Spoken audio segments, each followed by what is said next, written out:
कहानी उस समय की है जब धरती पर गरीबी और मेहनत का राज था। एक छोटे से गांव में एक मजदूर अपनी कड़ी मेहनत के बावजूद भी सुखी नहीं हो पाया। उसके हाथों में छाले होते मगर दिल में आस होती, आस की शायद भगवान शिव उसकी प्रार्थना सुन ले। यह मजदूर जिसका नाम रामू था रात दिन मेहनत करता, लेकिन नसीब उसका साथ नहीं देता। एक दिन जब उसकी मेहनत की सीमा टूट चुकी थी, रामू ने गहरी आह भरी और आसमान की तरफ देखा। उसकी आंखों में पानी था और दिल में एक सवाल, हे भोलेनाथ, क्यों मेरे जीवन में कभी शांति नहीं आती? मैं तो रोज पूजा करता हूँ, फिर भी मेरी झोली खाली क्यों रहती है?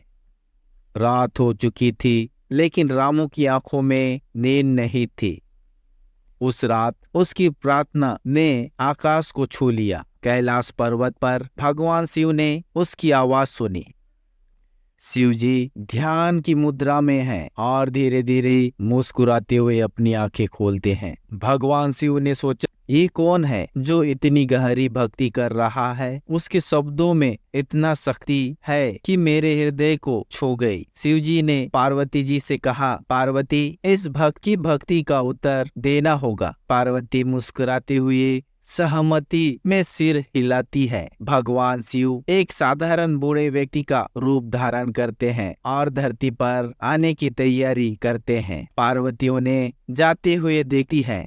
अगली सुबह रामू अपने काम पर जा रहा था, लेकिन उस दिन कुछ अलग था। उसके सामने एक वृद्ध व्यक्ति खड़ा था जिसके चेहरे पर गहरी मुस्कान थी। वो आदमी रामू से कहता है, बेटा, इतनी चिंता क्यों? मैं तुम्हारी मदद कर सकता हूँ। रामू थोड़ा हैरान होकर कहता है, बाबा, आप क्या जाने मेरी हालत। मैं तो दिन रात मेहनत करता हूँ, लेकिन कुछ हाथ नहीं आता। वृद्ध आदमी मुस्कुराते हुए कहता है, शायद तुम्हें मेहनत का असली मतलब अभी समझ नहीं आया। मेहनत सिर्फ शरीर से नहीं, मन से भी होती है। रामू सोच में पड़ गया। उसे समझ नहीं आया कि यह बाबा क्या कहना चाह रहे हैं, मगर उसकी आंखों में बाबा की बातों ने कुछ असर कर दिया था। वो चुपचाप सुनता रहा। वृद्ध व्यक्ति ने कहा, बेटा, कभी कभी हमारी मेहनत से ज्यादा हमारी सोच हमें थका देती है।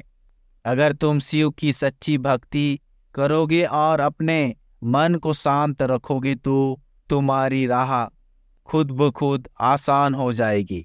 रामू ने फिर से उस बाबा से पूछा, लेकिन बाबा, क्या सिर्फ भक्ति से पेट भर सकता है?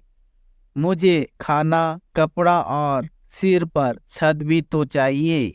तब वृद्ध व्यक्ति ने हंसते हुए कहा, सब कुछ समय पर मिलेगा, पर पहले अपने भीतर की विचारों को सुलझाओ और मन को भगवान के चरणों में समर्पित कर दो। वृद्ध व्यक्ति धीरे धीरे गायब हो जाता है और रामू कुछ सोचने लगता है। रामू की सोच में बदलाव आता है। अगले दिन से उसने अपना काम पूरे मन से करना शुरू कर दिया, मगर अब उसकी सोच बदल चुकी थी। हर दिन काम के साथ साथ वो शिव जी का ध्यान करता और उनकी बातों को याद करता। धीरे धीरे उसकी मेहनत रंग लाने लगे। गांव में उसकी इज्जत बढ़ने लगी, लोग उसकी मदद करने लगे। और फिर एक दिन ऐसा आया जब रामू को अपनी मेहनत का सच्चा फल मिला।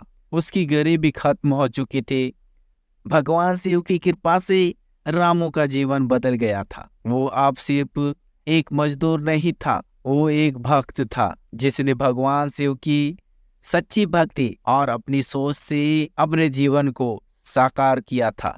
रामू शिवलिंग के सामने धन्यवाद करता हुआ, उसकी आंखों में खुशी और संतोष साफ झलकता दिखाई दे रहा था। दोस्तों, ये थी भगवान शिव और मजदूर की अनोखी कहानी। क्या हमें भी कभी कभी अपनी सोच को बदलने की जरूरत है? क्या हमारी मेहनत को सही दिशा में देने से सब कुछ बदल सकता है? सोचिए, समझिए और अपनी भक्ति में सच्चाई लाइए।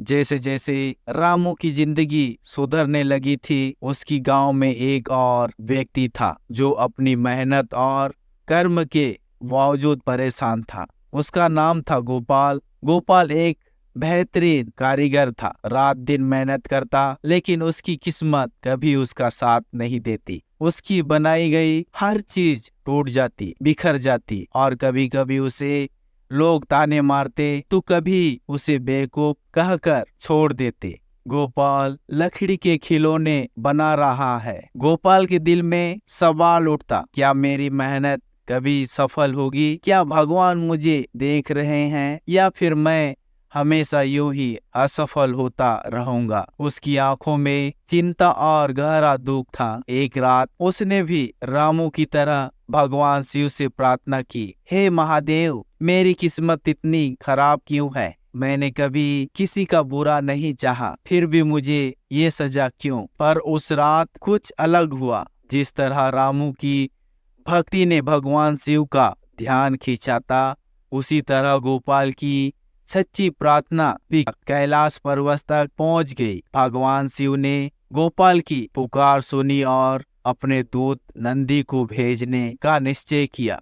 भगवान शिव नंदी से बात कर रहे हैं। शिव जी कहते हैं, नंदी, इस गोपाल की भक्ति में सच्चाई है, जाओ और उसे उसकी कर्म का फल दिलाओ। नंदी सहमति में सिर हिलाते हैं और धरती की ओर प्रस्थान करते हैं। अगली सुबह जब गोपाल अपने काम पर जा रहा था तो उसने देखा कि रास्ते में एक विशाल बैल खड़ा है। उसकी आंखों में कुछ ऐसा था जो उसे विचलित कर रहा था। गोपाल ने उस बैल की आंखों में देखा और महसूस किया कि वे कोई साधारण बैल नहीं है। वो बैल धीरे धीरे गोपाल के पास आया और उसे इशारे से अपने पीछे आने को कहा। गोपाल पहले थोड़ा घबराया, फिर उसने बैल का पीछा किया। गोपाल बैल के पीछे पीछे चलता है। दोनों एक सुनसान रास्ते पर जा रहे हैं। नंदी गोपाल को एक पेड़ के पास ले गया जो बहुत पुराना और शक्तिशाली दिख रहा था। वहां पहुंचकर नंदी रुक गया और गोपाल से कहा, तुम्हारी मेहनत में कमी नहीं है, लेकिन तुम्हारे विश्वास में कमी है। जब तक तुम अपने कर्म को शिव की भक्ति के साथ नहीं जोड़ोगे, तब तक तुम्हारी मेहनत का फल नहीं मिलेगा। गोपाल ने हैरानी से नंदी की बातों को सुना और पूछा, लेकिन बाबा, मेरा काम तो कारीगरी है, इसे भगवान से कैसे जोड़ सकता हूँ? नंदी ने मुस्कुराते हुए कहा, जब तुम अपने काम को पूजा करोगे तभी उसकी असली सफलता मिलेगी। अपने सोच को बदलो और कर्म को ईश्वर की अर्पण करो।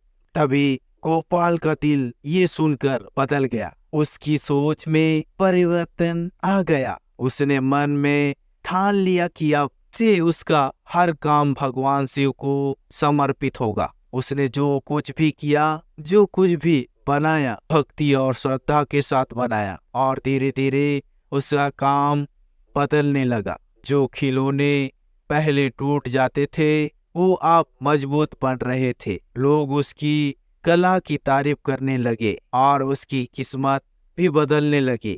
कुछ महीने के भीतर ही गोपाल का नाम पूरे गांव में फैल गया। उसके बाद उसके बनाए हुए खिलौने अब दूर दूर तक फैलने लगे और उसके खिलौने बिकने लगे। और जब भी उसे कोई सफलता मिलती, वह शिवलिंग के सामने जाकर धन्यवाद करता। उसकी भक्ति और मेहनत ने उसे एक सफल कारीगर बना दिया था। तो दोस्तों, ये थी भगवान शिव और गोपाल की अनोखी कहानी। जब कर्म और भक्ति एक हो तो तब सफलता अपने आप आपके दरवाजे पर दस्तक देती है। क्या हमें भी अपने जीवन में भक्ति और कर्म को एक साथ नहीं जोड़ना चाहिए? क्या हमें भी अपने काम को पूजा समझकर नहीं करना चाहिए? सोचिए, समझिए और अपने कर्म को शिव की अर्पण कीजिए। दोस्तों, कहानी कैसी लगी कमेंट बॉक्स में जरूर बताएं, और वीडियो अच्छी लगी हो तो ज्यादा से ज्यादा लोगों तक शेयर जरूर करें, और कमेंट बॉक्स में